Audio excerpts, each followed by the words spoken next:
So, sabi nila, ang 6,000 daw nila ay hindi sapat. So, nagkalubog pa daw sila ng utang dito sa Canada. 6,000 Canadian dollars is still not enough for them.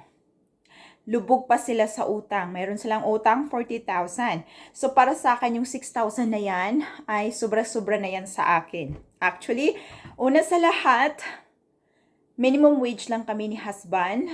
So, nasa 4,000 kami a month. 4,000 a month. But how come kami ay nakakapagbili ng gusto namin? Although, nakapagbili ako ng mga jewelries ko. Itong mga sinusuot ko, lahat na ito ay gold. Galing sa 4,000 namin. So, ipagmayabang ko talaga siya kasi I'm happy, I'm very proud of myself na kaya kong i-budget yung 4,000 a month namin. Kaya ko i-budget yung 4,000 a month namin. Kaya ko mag-ipon. Kaya nakapag-ipon akong salapi at pinagbili ko ng mga alahas at nakapag-down pa kami ng bahay ng worth of 50,000 Canadian dollars. Yung 4,000 namin ha. Naipon namin yung pira na yun. So, meron pang natira actually na 60,000 for our savings. Taking out 50,000 as down payment for our house. So, yung bahay namin is only worth of 207,000. So, ngayon, it's our 1-year anniversary and I'm going to put some money for the mortgage loan sum for 10,000 Canadian dollars. So, that is taken from our very low income salary. So, how come yung 6,000 ay hindi sapat? Alam mo bakit? May kanya-kanya tayong lifestyle sa buhay natin. Sa buhay nila, yung 6,000 ay hindi enough sa amin ay rich na talaga ako for sure. Kasi wala kaming car at ayokong magka-car. Kasi halos sa isip ko lang ha, which is totoo naman. Kung magka-car ka, wag mong maliliitin yung yung insurance na yan, yung car insurance na yan, car insurance. Ano pa ba, magbabayad ka sa car mo. Let's say, hindi mo siya inutang, pero yung insurance niyan, at saka maintenance ng car, gas pa, ay kakainin yung sahod mo doon. Pag may mangyayari sa car mo, doon mo kukunin yung lahat ng resources mo doon sa kinikita mo. Plus, luho mo pa. Pagkain mo pa, alangan man wala kang buhay. O diba, buhay dito sa Canada. Lahat tayo dito sa Canada ay may kanya-kanya tayong para lagang maging masaya at hindi tayo boring dito after sa pagpapagod natin. Yun. Bakit hindi sapat ang 6,000 sa kanila? Nang dahil they have their own lifestyle.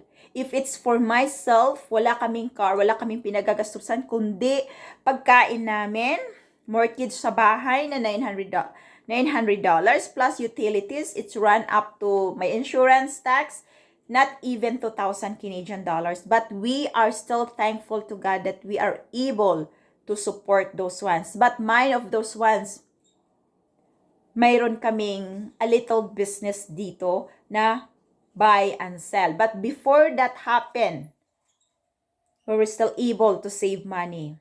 How much more na ngayon na meron na kaming buy and sell sa marketplace. So, maliit na bagay lang yun. But, I have to keep it rolling and rolling and rolling. But I did not count it as whatever. I count whatever salary we comes in our pocket. So, yan yung save namin.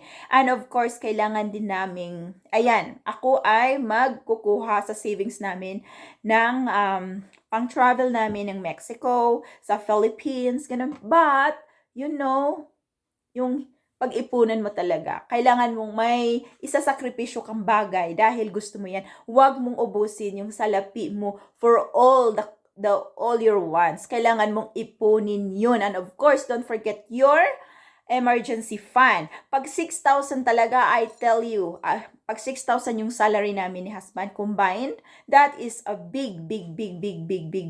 huge amount of money. So yan. Kasi nasa sa atin kung paano natin gastusin ang pera natin, maliit man o malaki, paano tayo mag-appreciate, paano tayo magtabi. Nakita nyo yung nasa likod namin? yung Pepsi Diet, Coca-Cola, whatever, it's a tin bank.